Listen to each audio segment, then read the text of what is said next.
So, imagine studying your craft for like 12 straight years. Yeah, that is a massive chunk of your life. Right. And you're working these grueling 14-hour days, Ah, entirely unpaid, just sweeping floors and doing manual labor. sounds awful. It gets worse because at the end of that excruciating decade, your degree isn't in, medicine or law, it's in stringing coral beads. Oh, wow, stringing beads. Yeah.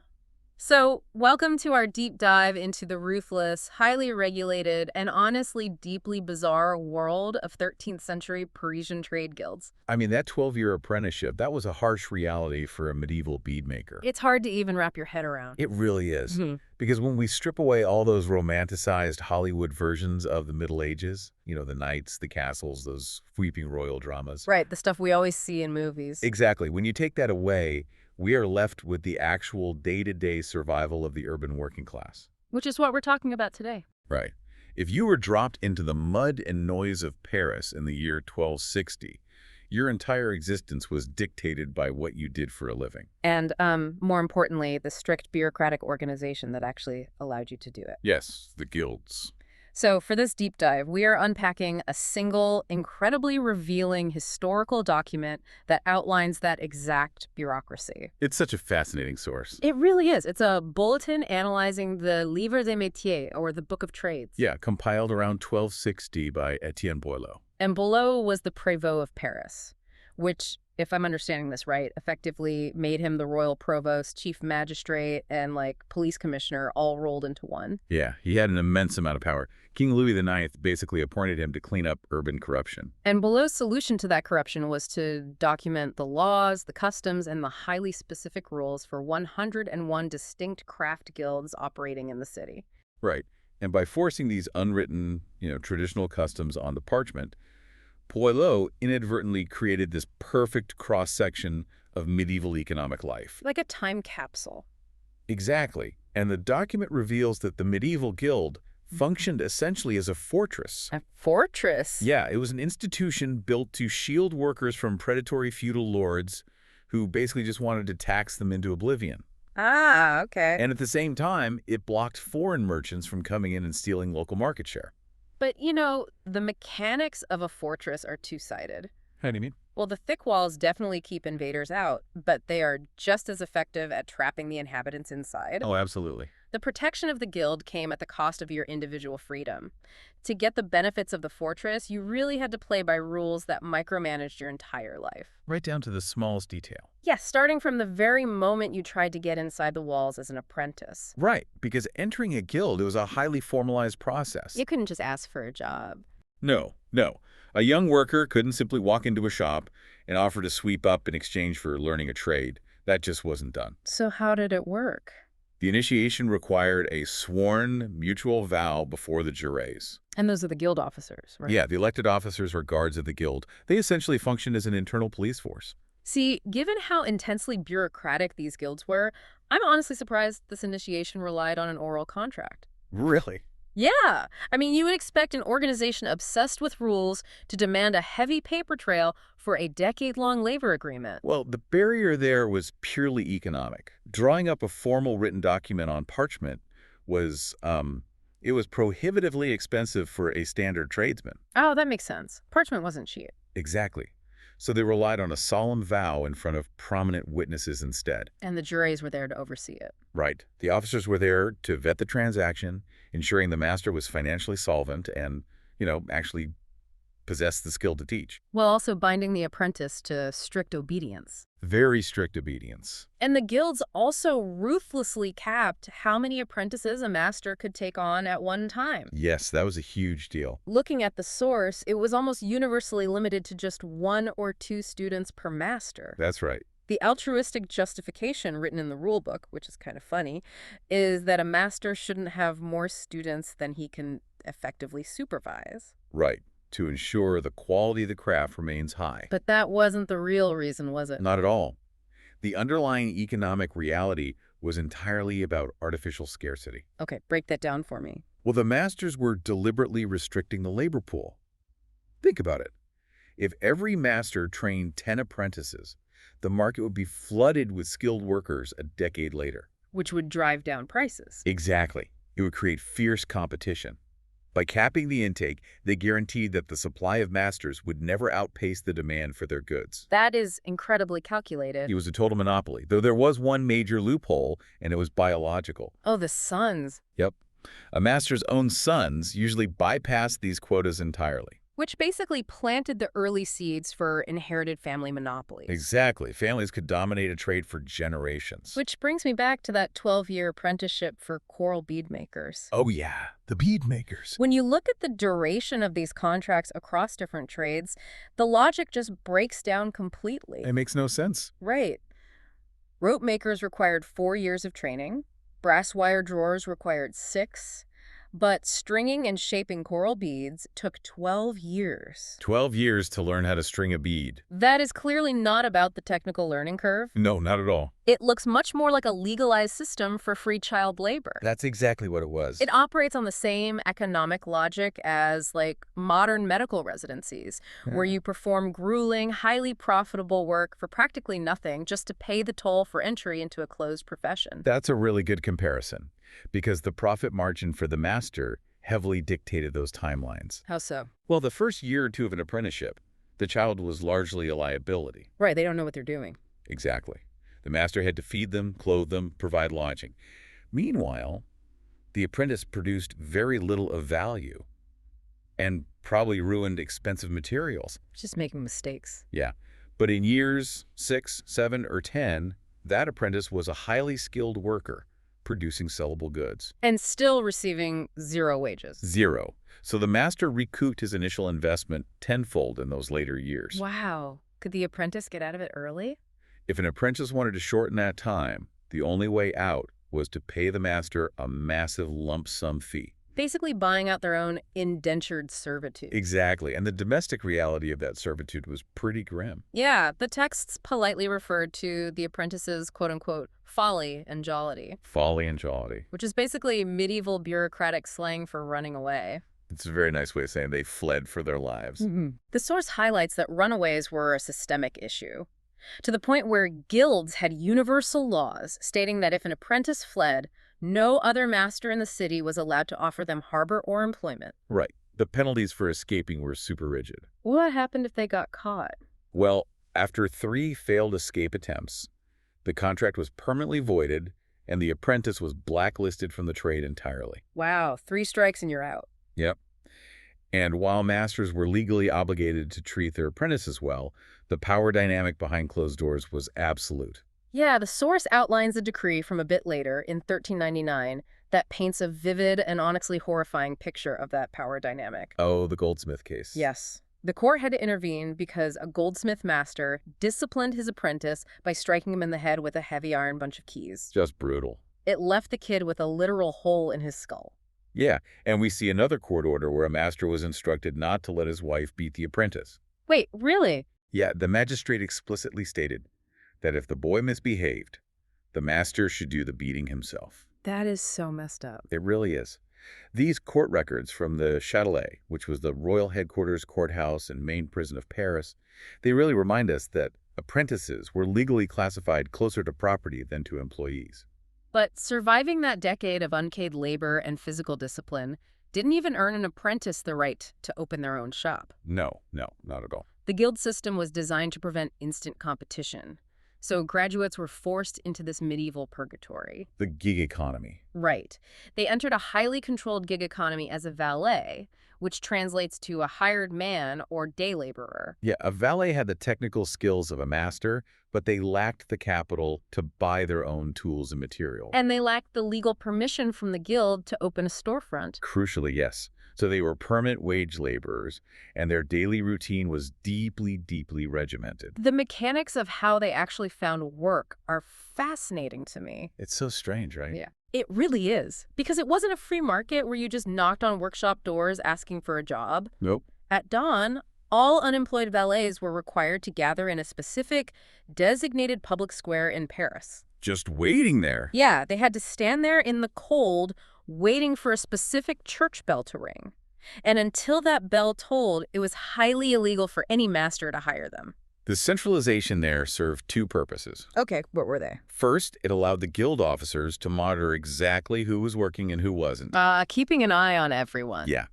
And second, it prevented secret, under-the-table wage negotiations. That makes sense. Once a valet was hired from that square, their workday was entirely dictated by the sun. Right, because of the light. Exactly.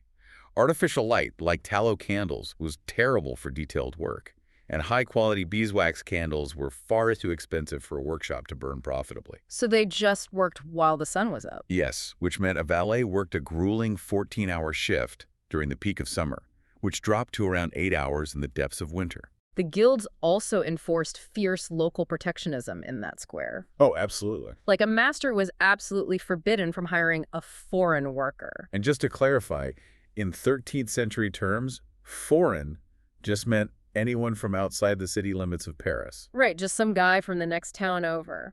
So you couldn't hire them if there was a local guild member standing in the square looking for a job. The logic there was tied directly to the guild's internal economy. Keeping the money inside. Exactly. If a master hired a cheaper outsider while a local valet starved, that unemployed local would eventually become a financial burden on the guild's own charity systems. Oh, I see. The rule ensured the wealth of the city stayed within the walls of the metaphorical fortress. Now, you would assume that a crowd of day laborers standing in a dirt square at dawn would look like, a rough soot-covered bunch. You'd think so. But the source points out that presentation was heavily regulated, especially in the luxury trades. This is one of my favorite details. It's wild. The Sword Cutlers Guild actually mandated that a master could only hire a valet who personally owned 5 complete sets of clothing. 5 complete sets. For a medieval gig worker, owning 5 suits of clothes seems like an astronomical barrier to entry. It was an enormous financial hurdle, yeah.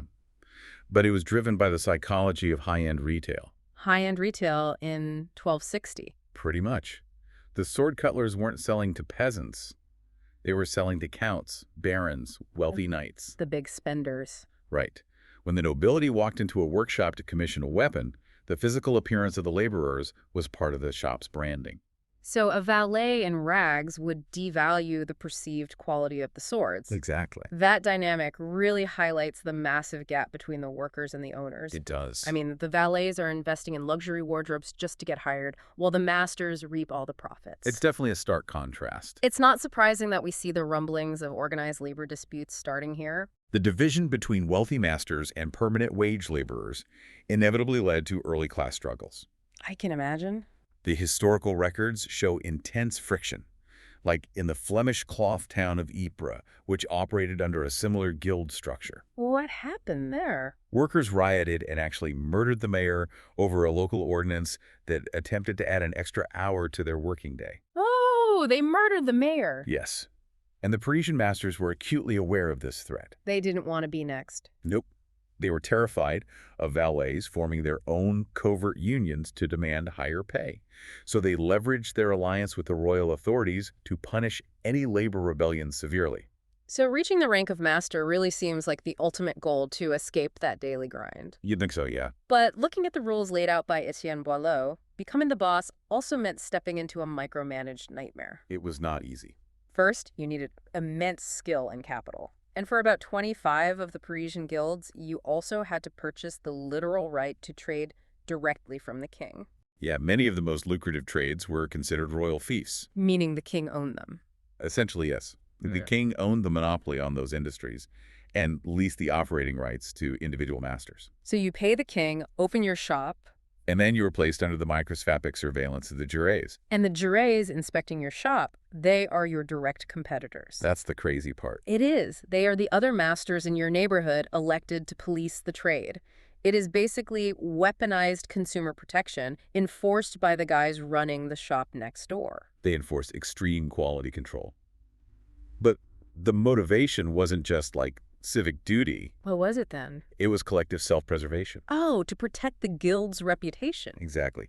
In an era before mass communication, a buyer relied on the reputation of the city. Right. If one Parisian blacksmith sold a shoddy horseshoe that caused a knight's horse to pull up lame, that knight didn't just blame the individual smith. He blamed all of them. He blamed the entire Parisian blacksmith guild. A single bad product tarnish the fortress for everyone. And that collective anxiety explains why they explicitly banned night work for almost everyone. Yeah, weavers, locksmiths, jewelers. The rule wasn't about work-life balance at all. No, not even a little bit. It was an acknowledgement that working by the dim light of a fire meant you couldn't see the fine details. And poor lighting leads to mistakes. Right. Only a handful of specific trades, like millers grinding grain or brewers tending vats, were allowed to operate after sunset. Because you don't need great light for that. Exactly. The anti-fraud regulations detailed in the Livre des Métiers are incredibly granular, too. They are so specific. They tell us exactly what kind of scams tradesmen were attempting. Like, they strictly forbade rope makers from secretly weaving cheap hemp into expensive flax ropes to pad their margins. And they banned cutlers from putting silver trimmings on bone knife handles. Yes, because they knew the only reason to dress up a cheap piece of cow bone with expensive silver was to pass it off to an ignorant buyer as genuine imported ivory. It's all about the scam, Yeah. and the penalties for getting caught were brutal. Oh, yeah. If a tailor cut a client's valuable silk poorly and ruined the garment, the officers would come inspect the damage. And it wasn't just an apology. No. The tailor had to pay full restitution to the client, a hefty fine to the king, and another fine to the guild. Just massive financial hits. And to prevent theft, tailors were actually forced to cut their cloth at street-level windows directly in the public eye. Wait, really? Just so people could watch them? Yes. So pedestrians could literally watch their hands and ensure they weren't skimming extra fabric for themselves. That is incredible. Yeah. And beyond the constant threat of fines and inspections, masters also carried a massive burden of medieval taxation. The tax structure was dizzying. It was. Masters paid the Haban, which was a fixed franchise fee for the right to operate. Basically a license fee. Yeah. And the Tanlu, which was a variable sales tax levied on every cartload or beast of burden carrying goods into their shop. And sometimes those taxes were paid in kind, right directly to the crown. Oh, right, the wooden casks. Yeah, the wooden utensil makers were required to manufacture and deliver 7 custom-made wooden casks every single year just to maintain the king's royal wine cellars. 7 casks a year. But the source notes that giving away those casks actually bought them an exemption from the single most dreaded duty in all of medieval Paris. The get. Yes, the night watch. In a pre-police era, the burden of civic security fell entirely on the working bourgeois. They were the police. Basically, every 3 weeks, a guild's turn would come up in the rotation. And they had to patrol. The masters had to physically report to the Châtelet fortress at nightfall, arm themselves, and patrol the dark, incredibly dangerous streets of Paris until sunrise. Unless, of course, you belonged to a luxury guild. Right, there were exceptions. The goldsmiths, the armorers, the tradesmen who made fancy plumed hats for the nobility, they usually negotiated exemptions from the king. Naturally. That left the physical danger of the night watch squarely on the shoulders of the everyday middle-class tradesmen. The regular guys. Exactly. And this leads to my favorite detail in the entire source. Let me guess, the old clothes dealers. Yes. The formal complaint lodged by the old clothes dealers regarding their watch duties. It is such a great story. It's hilarious. And the complaint perfectly illustrates the friction between the working class and the strict royal administration running the Châtelet. So what happened? The old clothes dealers were furious because the royal guards were being absolute sticklers about attendance. No sick days allowed. Practically, if a master was bedridden with an illness or traveling out of town for a market, the guards refused to accept a sick note delivered by a neighbor. So who had to deliver it? They forced the sick master's wife to walk to the fortress in person in the middle of the night to deliver the excuse. And the written complaint argues forcefully that it is a grievous wrong to force these women, and the text literally reads, whether they are fair or ugly, young or old, feeble or fat, to navigate the dangerous, unlit streets of Paris at midnight just to hand a piece of parchment to a royal guard. It's a striking reminder, that behind all the economic theory and royal decrees, these were real families trying to navigate a rigid, unyielding system that didn't really care about their personal safety. Absolutely. Now, up to this point, Analyzing the apprentice limits, the gig economy waiting squares, the constant surveillance, the taxes. It sounds pretty bleak. It sounds like an exhausting, ruthless business syndicate. It does. But the source reveals a deeply human side to this organization that prevented the whole heavy structure from collapsing. Yes. Beside the economic guild existed the confrérie, The confrérie. which translates to the brotherhood or sisterhood. It was the religious and benevolent arm of the trade. So they weren't just about business. Right. While the guild managed the cold economics, the confrérie managed the spiritual and physical well-being of the members. Kind of like a community center. Exactly. They centered their community around a specific local chapel and a patron saint, like Saint Eloi for the goldsmiths. And the confrérie operated as an incredibly robust social safety net, A very necessary one. funded entirely by the initiation fees of new masters, voluntary legacies and wills, and, crucially, a percentage of those fines collected for shoddy work. Oh, that's interesting. The fines funded the charity. Yeah. And the mechanisms of that charity were highly specific. Like what? Well, the wool merchants took a tiny fraction of a penny from every single transaction they made and diverted it into a collective fund specifically used to buy grain for the city's poorest residents during winter. Wow, so actual community outreach. Yeah, and the Cooks Guild set aside a full third of all the fines they collected to support the poor old men of the trade who could no longer physically stand by a hot fire and had fallen into poverty. Taking care of their own. Exactly. And the goldsmiths used their massive confrérie treasury to host a sprawling Easter dinner for the city's poor at the Hotel Dieu, which was the local hospital. That's really amazing. They basically taxed themselves to ensure that an artisan who broke his arm or grew too blind to work wouldn't simply starve in the street. You know, when we synthesize all of these elements, the apprenticeship, the valet system, the taxation, and the charity, the overarching historical takeaway becomes really clear. Which is? The 13th century guilds successfully engineered a comprehensive social safety net and consumer protection framework centuries before modern governments even attempted it. That's a huge achievement.